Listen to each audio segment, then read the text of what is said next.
But last week was not just about Nano Banana Pro. It was also about, because I remember we did the show and we were like, well, this whole bubble thing kind of revolves around what Nvidia is going to say at their earnings. And that happened, and the sky is not falling, right? Well, at the moment, the sky's not falling. The sky did not fall at all. No. Nvidia showed tremendous growth, tremendous confidence. The stock went up like crazy, recovering some of what it had lost recently. And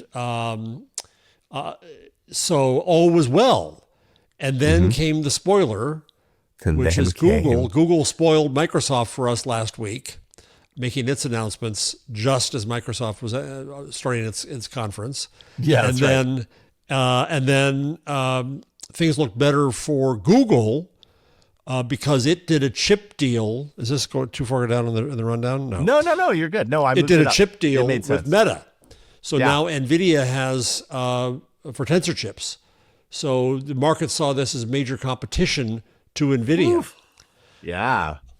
Big so, time. But both, I saw this. The New York Times had a story. I think it was today or yesterday. Lead story was worry about the bubble bursting, and it's as if media coverage is wishing for it, in my view.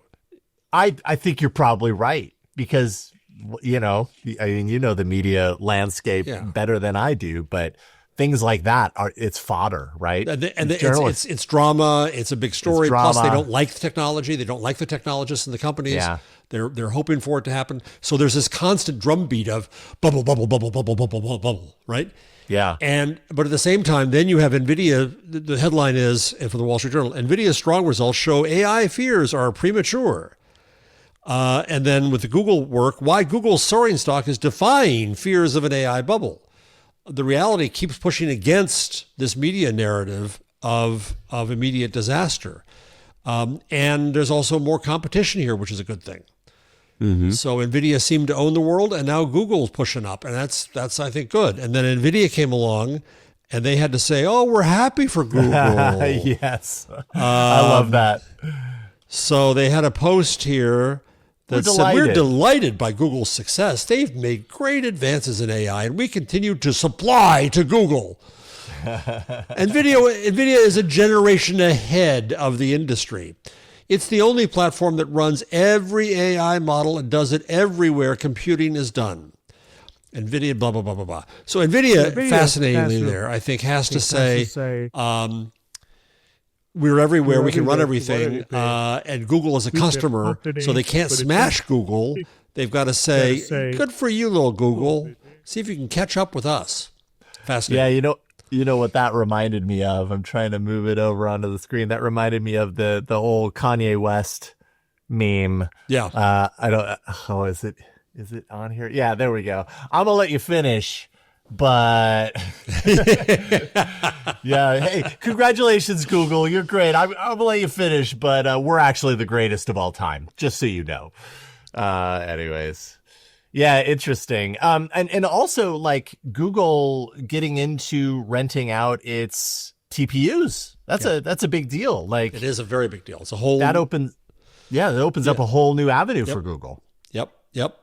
And I think one of the fears, the bubblicious fears, is the limited supply of chips. Mm-hmm. And now if tensor chips are seen as credible competitors to NVIDIA chips, then that means the supply is not as limiting as it seemed to be. Mm-hmm. Mm-hmm. And at the same time, you had this is a story I didn't put in the rundown, I don't think. Maybe it was from last week. Google must double AI serving capacity every 6 months to meet demand. Every 6 months, their AI infrastructure boss told employees. That's just amazing. Amazing. That is. So this demand is high, but there's supply. And the supply is high, but there's demand. So happiness all around. Yeah. So no bubble popping, not quite now, much to the sadness of the press that maybe wants to see a little bit of drama there. And by the way, we're not making predictions. There could be a bubble. It could burst. Could be. Yeah, we don't, and we've talked on the show in the last few weeks about whether it's an open AI bubble. Is it an LLM bubble? Is it a real bubble or not? Only the future will tell. I think more and more I go back around to the I feel like bubble is probably a pretty strong way to phrase what I think is actually going on. I don't think it's a bubble. I think that's there's a problem with calling it a bubble because that seems, at least in my mind, to imply that it pops and it all goes away. And that's not going to happen. I think that maybe there's an overvaluation or an overemphasis, and there will be, I'm guessing at some point, possibly a correction. But I don't think that correction amounts to, and now we're back to the way things were, or now there's no more reliance on AI tools. Like, I don't think that genie is going back in the bottle. I think this is just the way it is. And maybe there's a little overemphasis right now because everybody recognizes the importance and recognizes the benefit. So maybe that gets a correction, but I just feel like bubble's the wrong word. Yeah, I have two major concerns. One is and we've talked about this in the show, is the CapEx build out of all these data centers.